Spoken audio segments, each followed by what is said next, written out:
Elhamdülillah, thumma elhamdülillah. İnnel hamdelellahi nahmeduhu ve nesta'inuhu ve nestağfiruh. Ve na'udzu billahi min şururi enfusina ve min seyyiati a'malina. Men yehdihillahu fela mudille lehu ve men yudlil fela hadiye lehu. Neşhedü en la ilahe illallah vahdehu la şerike lehu. Ve neşhedü enne seyyidena ve senedena ve mevlana Muhammeden abduhu ve habibuhu ve rasuluhu. Amma ba'd. Feya ibadallah, usikum bi takvallahi ve ta'atih. İnnallâhe ma'allezîne tekav vellezîne hum muhsinûn. Kâlallahu Teala fi muhkemi kitâbihil kerîm. Bismillahirrahmanirrahim. Ya eyyühellezîne âmenü ittakullâhe ve kûlû kavlen sedîdâ. Sadakallâhu azîm.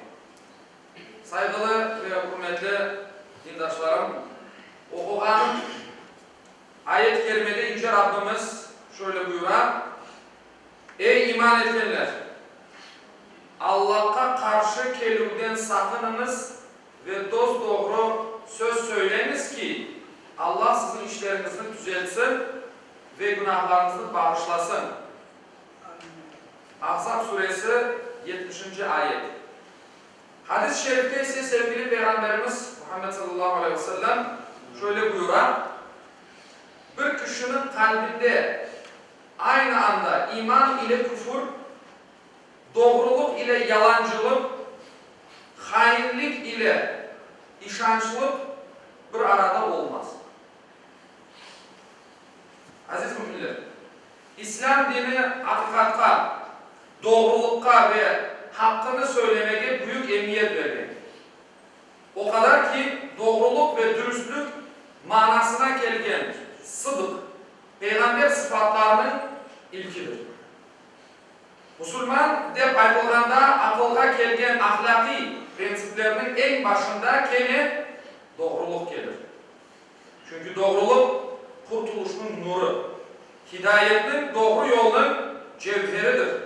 Yüksek ahlakın bir gereğidir.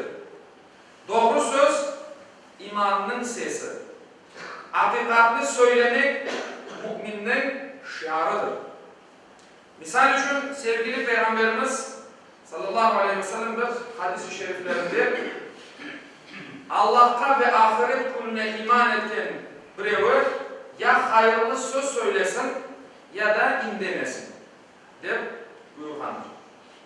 Kıymetli müminler, doğruluk iyiliktir.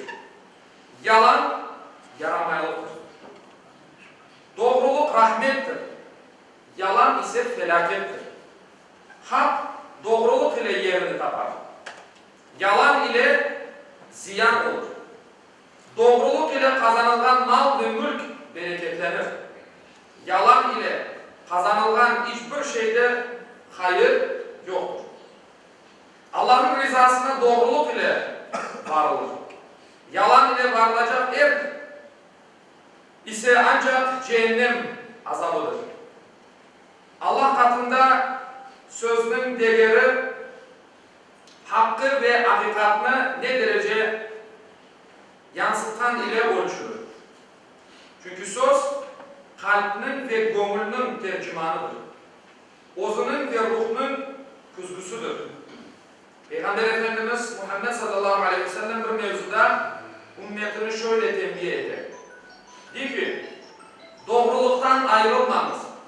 Çünkü doğruluk insanını iyilik de cennetke alıp varır. İnsan hep vakit doğru söyler ve doğruluktan ayrılmasa Allah katında sıddık, doğru sözlü olarak yazılır. Yalandan da sakınınız. Çünkü yalan insanını yaramaylık da cehennemge alıp varır. İnsan her vakit yalan söyler, yalan arkasından çapsar, Allah katında kezzap yani yalancı olarak yazılır diye buyurar sevgili Peygamberimiz. Kıymetli müminler, bir cemiyette fitne ateşinin yakılmasına fesatın yayılmasına, dostlukların sonuna gelmesini ve halkların zaya olmasına çok zaman yalan bir söz sebep olur. Ailede işançının, sevgi ve saygının azalmasında, nihayetinde yuvalarının yıkılıp ocaklarının sönmesinde de en büyük sebep kenede sözünün yalan bir söz olmasıdır. İş hayatında ve ticarette işanç yalnız doğrulukla kazanılır. Dürüst bir müessese neticede dünyevi bir uhrevi kâr eder.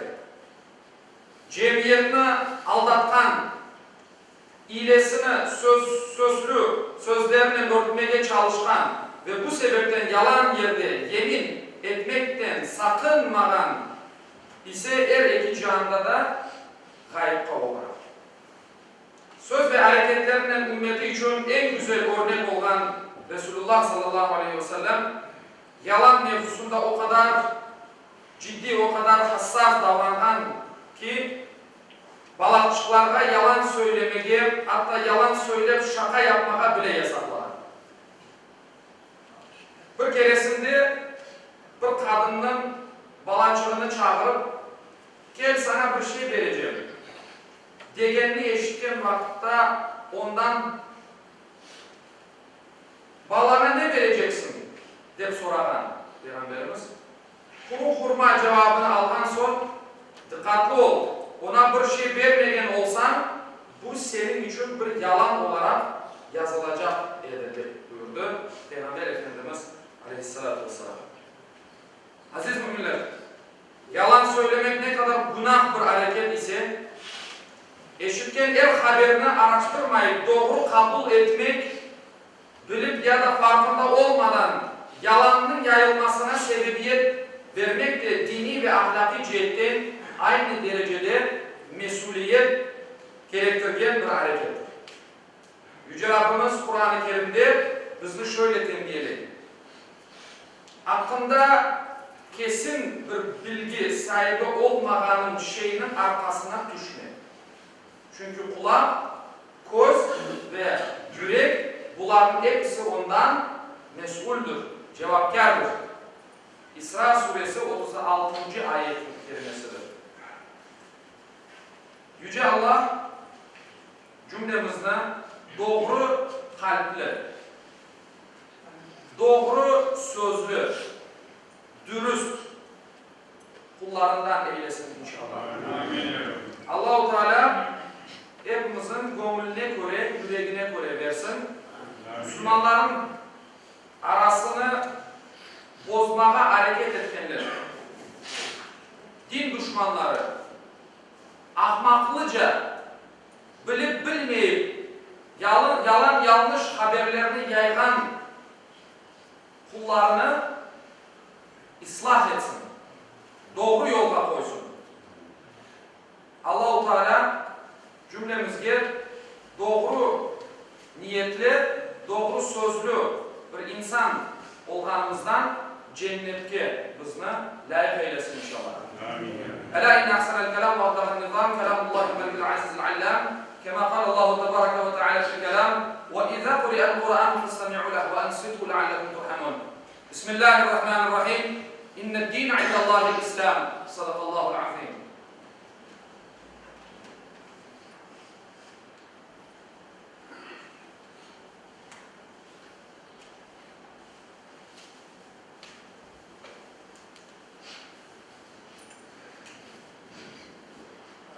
Elhamdülillahi hamdel kâmilina salatu ve selamu ala Resulina Muhammedin ve ala alihi ve sahbihi ecma'in.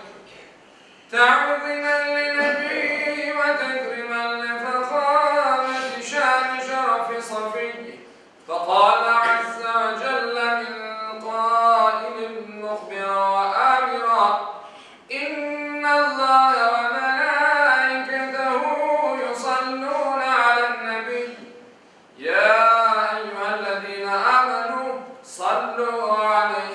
صلوا عليه وسلموا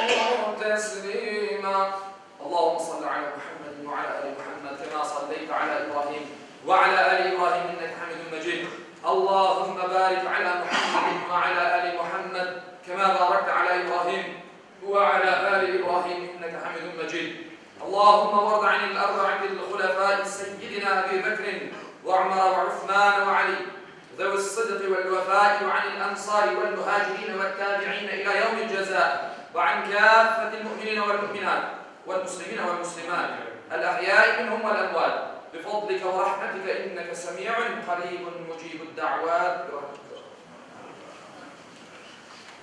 عباد الله إن الله يأمر بالعدل والإحسان وإيتاء ذي القربى وينهى عن الفحشاء والمنكر والبغي يعظكم لعلكم تذكرون. Okuğanım ayette Yüce Allah şöyle buyurar. Şüphesiz Allah adaletini, yaxşılık yapmakını ve soy sopka yardım etmekini emir eder. Edepsizlik, fenalık, isyan edip zulüm işlemekini de yasaklar. Tuşunu uymanız için sizlerge nasihat verir. Cumanız hayırlı mübarek olsun. Muhterem cemaat, gene bir kere tekrarlamak isteyeyim. Yarın Arife günüdür. İnşallah muazzalı geçiremiz günümüzden. Fazileti büyüktür. Ve yarın sabah namazından son teşrik tekbirleri başlayacaktır. Eğer farz namazdan son okumağa unutmayınız. Bayramın 4. gününün ikindi namazına kadar okuyunuz. Bu bir. İkinciden bayram namazı Allah kısmet eder ise pazar günü 11 Ağustos'ta kılınacaktır. Saat 6:30'da bayram namazı kılınacaktır. Buyurunuz. İnşallah şimdiden oraza bağışlarsınız Kurban Bayramı hayırlı mübarek olsun.